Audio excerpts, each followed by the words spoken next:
आज लाखो मराठा समाज मुंबईमध्ये राजधानीत महाराष्ट्राच्या दाखल झालाय।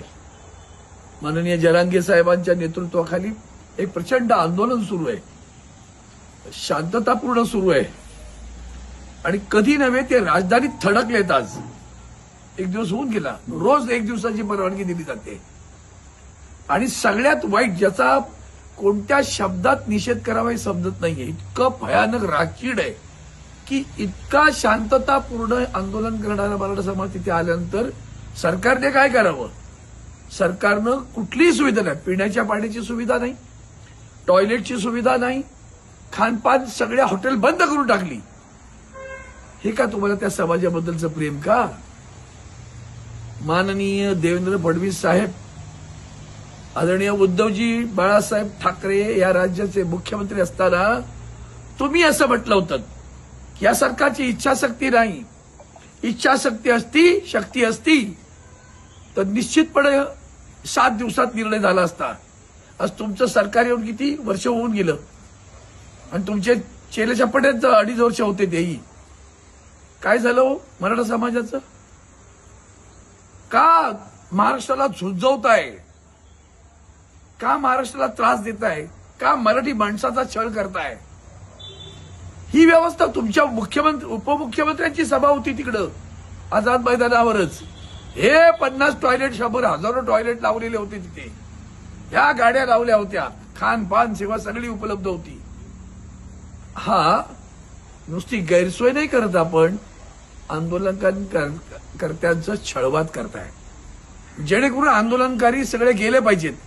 पाणी नाही मिळत, खायला मिळत नाहीये, टॉयलेटला जाता येत नाही, आता काय करणार? जा कुठेही। म्हणजे आंदोलन कसं विस्कळवायचं त्यामध्ये अधिक वेळ आहे, प्रश्न सोडवण्यामध्ये वेळ नाहीये, लक्षात घ्या।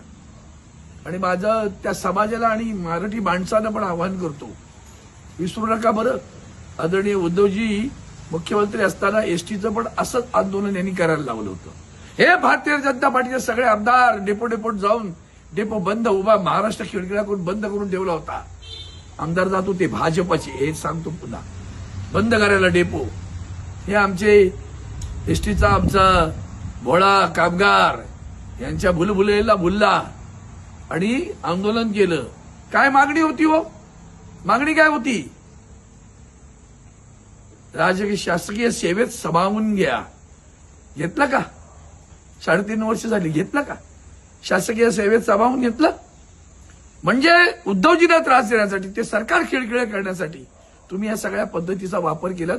आज त्यांचा प्रश्न कुठच्या कुठे गेलाय, एसटीची वाट हात लावलेली आहे तुम्ही, पगारही वेळेवर मिळणार नाही अशी अवस्था एसटीची।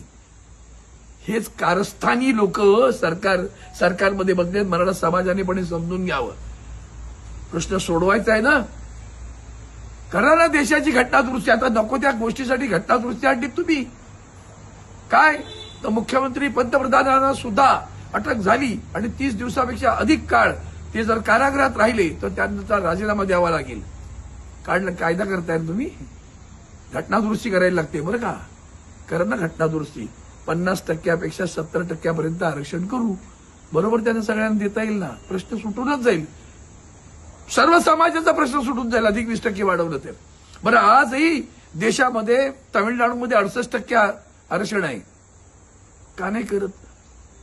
झुंजवता का लोकांना? मराठी माणसं सावध व्हा, महाराष्ट्रातील तमाम मराठी माणसांना सांगतो, अगदी शेतकऱ्यांना बेरोजगारांना आवाहन करतो। आणि आता माझी उद्धव बाळासाहेब ठाकरेंची शिवसेना तिथं त्यांच्या खानपानाची व्यवस्था करते, आमचे विभाग प्रमुख आहेत तिथे संतोष शिंदे, मी स्वतः त्यांना जे जे काय पुरवठा लागेल ते त्यांना मदत करतोय।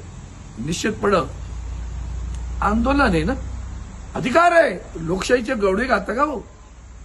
त्यांना आंदोलन करण्याचा अधिकार आहे म्हणे, आहे ना, मग त्यांची गैरसोय करण्याचा अधिकार तुम्हाला दिला का? त्यांना छळवत करण्याचा अधिकार त्यांनी तुम्हाला दिला का? महाराष्ट्र जनतेने सावध व्हावं आणि हा प्रश्न लवकरात लवकर सोडा। इच्छाशक्ती फार मोठे शब्द वापरतात, दाखवा तर कर।